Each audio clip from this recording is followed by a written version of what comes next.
안녕하세요. 반갑습니다. 오늘은 용모정 보호 배치에 관하여 라는 주제를 가지고 한번 이야기를 해보고 싶은데요. 우리가 일을 하면서 실제로 이제 그 현장에서 또 열심히 일을 하지만 뭐 차를 이동 중이라든지 아니면은 그때 어디 놀러 갔을 때 한옥을 보게 되고 그걸 보고 뭐 또 여러 가지 생각을 하게 되고요. 또 그 당시에 또 그 공사를 하셨던 분들은 뭐 어떤 생각을 하셨을까, 뭐 그런 이런저런 건물을 보면서 생각하는 시간도 참 그 좋은 시간인데요. 우연찮게 이제 어디를 지나가다가 이제 육무정을 이렇게 이제 보게 됐는데요. 좀 몇 장을 사진을 찍었습니다. 이제 이 건물은 이제 대들보, 현재 이 보이는 건물이 대들보고요. 그 다음에 이쪽이 충량보입니다. 그리고 여기 얼핏 보이는 하나가 이제 그 계보라고 하는 보고요. 이건 뭐 아까 그 사진과 똑같고요. 여기 보면은 대들보가 이렇게 두 개가 있고요. 그 다음에 대들보와 대들보 사이에 이 계보라는 두 개의 보가 이렇게 내림주먹장으로 내려와 있습니다. 일단 사진 한번 몇 장 한번 보겠습니다.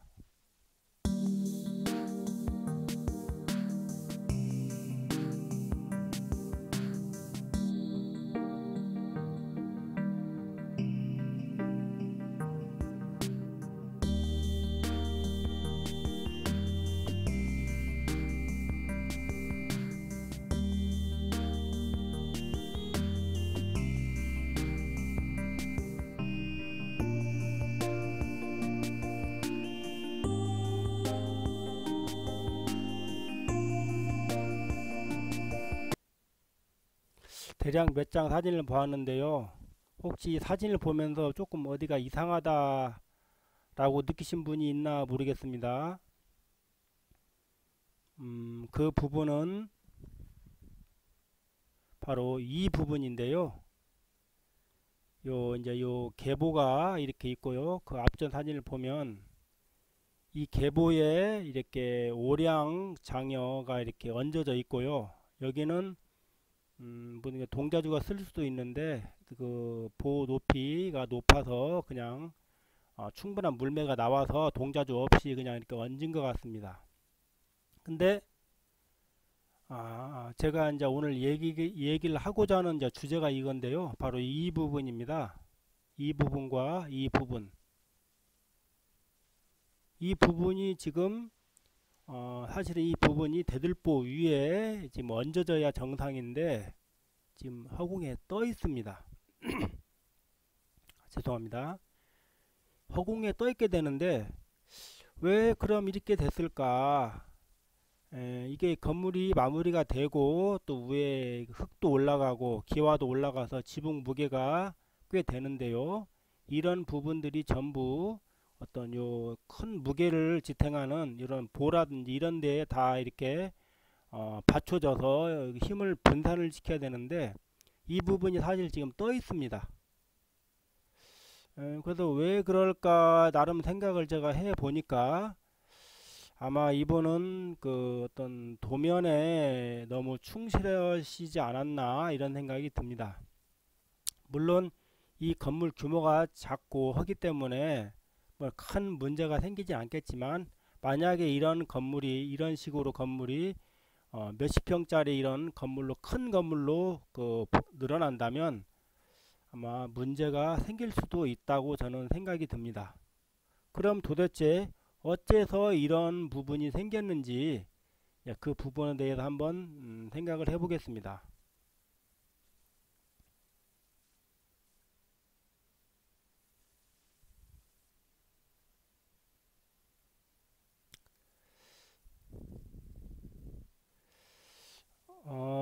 이게 우리가 보통은 저 육모정에서 이제 이렇게 지붕을 만들고 하는 방식인데요. 이거 같은 경우는 아주 대들보가 아예 없는 식으로 해서 지붕을 구성할 수도 있습니다. 여기에 가운데 찰주를 허공에 띄워 놓고, 물론 밑에서 이제 처지지 않게 받쳐 놓은 상태에서 찰주를 6개를, 아니 이게 추녀 6개를 찰주에 고정을 하고요. 나중에 그 사이에 이제 석가래를 걸어서 지붕을 마무리하는 방식이 대들보 없이 하는 방식이 있고요. 또 하나는 이 도리와 도리 위에 우미량을 하나를 얹어 놓고, 뭐 대들보라고 해도 상관은 없겠습니다만, 일단 큰 부재를 얹어 놓고 그 위에 이제 찰주를 놓은 다음에 이제 추녀를 고정하는 이런 방식이 또 있습니다. 그리고 3개의 대들보를 교차시켜 가지고 뭐 동자주나 대공을 받는 방식이 있을 거라 생각은 들지만, 이 방식은 볼을 3부터 걸 수도 없는 것이고, 또 그렇지 않으면 이 볼을 하나 통으로 놓고 이 보와 이 볼을 이 대들보에 통물림하는 방식밖에는 안 되는데, 이쪽도 마찬가지입니다. 그러면 큰 하중이 실리는 큰 건물에는 좀 사용하기가 어렵고 상당히 불안한 공법이기 때문에, 지금 말한 이 3가지 경우는 아주 정자가 규모가 작은 이런 곳에는 가능을 하지만, 규모가 커진다면 상당히 안전을 담보할 수 없는 그런 방식이라고 생각이 듭니다. 따라서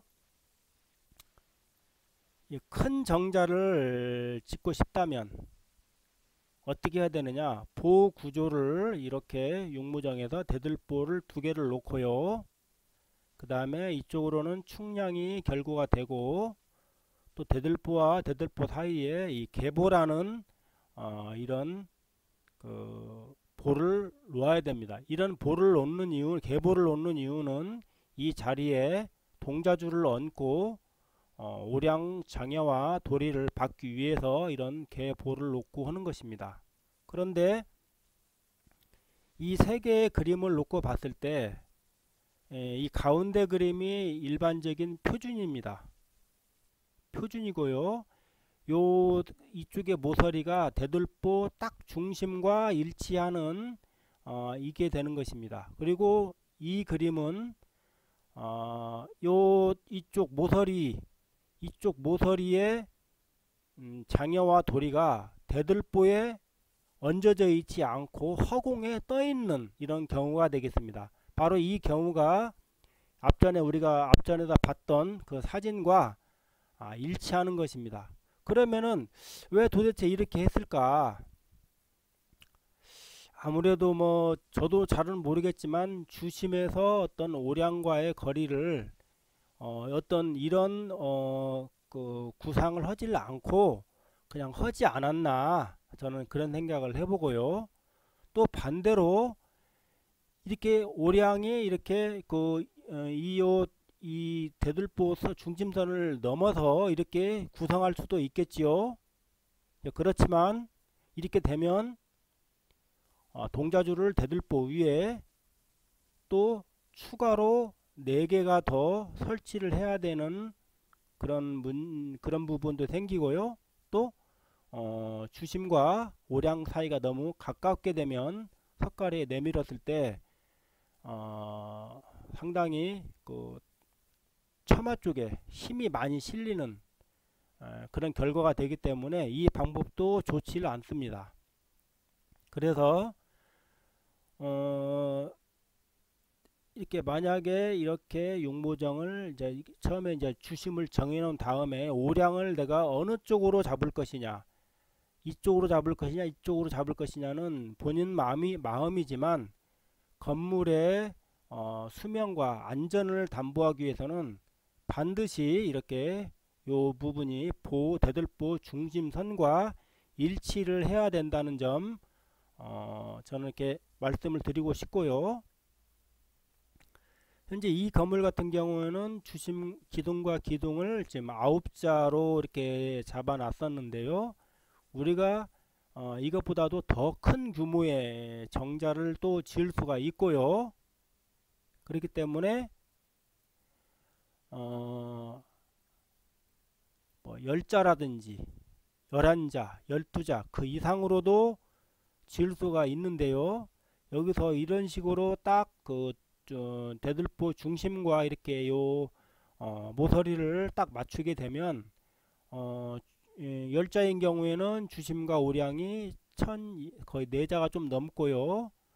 11자 같은 경우는 5자가 좀 안되고 12자는 5자가 좀 넘고 이 정도가 가장 그 또 석가래를 밖으로 내밀었을 때 4자 정도를 4자 정도를 내민다고 봤을 때도 상당히 안정적인 어떤 그런 모양이 되겠습니다. 그리고 이것보다도 더 큰 규모의 건물도 지을 수가 있는데 제가 나름대로 이렇게 구상을 해보니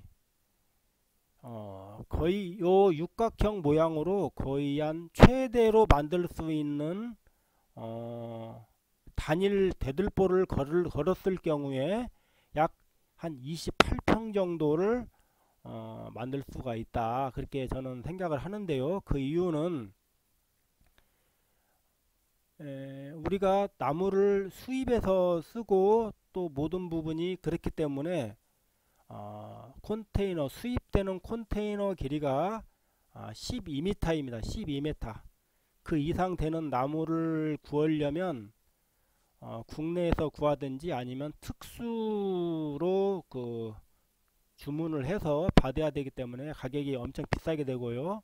그래서 우리가 보통 나무를 12m 이상은 좀 쓰기가 어렵다고 그냥 생각하고 건물을 지으면 좋겠습니다. 그리고 그럼 여기는 10m가 좀 10.3, 10.4m 아니냐, 더 12m 할 수 있지 않느냐 하지만 이쪽에 보머리가 양쪽으로 나와야 되기 때문에 우리가 최대한도로 봤을 때 기둥과 기둥을 20자 정도로 잡아서 볼을 걸면 12m 짜리 볼을 걸 수가 있고 약 28평 정도, 이 정도 크기의 큰 규모의 육각형 건물을 지었을 때 진다고 봤을 때 과연 이 보가 없으면 어떻게 유지가 되겠습니까? 그래서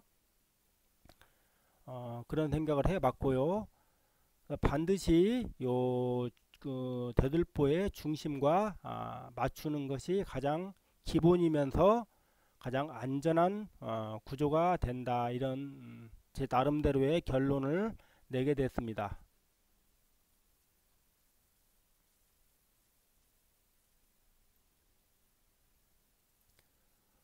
어쨌든 이거 육모나 앞으로도 8모 그리고 12모 그 다음에 18모까지 아니 18모까지 16모 우리가 지금 현재 우리나라에 12모와 16모의 어떤 건물은 없는데요. 앞으로는 이런 건물들이 또 지어질 수도 있고 또 단층이 아닌 여러 층의 다층으로 또 건물도 지을 수 있기 때문에 우리가 이제는 이런 부분도 좀 공부를 하면서 많은 그 식견을 넓히는 그런 계기가 됐으면 좋겠습니다. 시청해 주셔서 감사합니다. 다음에 좀 더 좋은 모습으로 또 인사 뵙겠습니다. 예, 안녕히 계십시오. 감사합니다.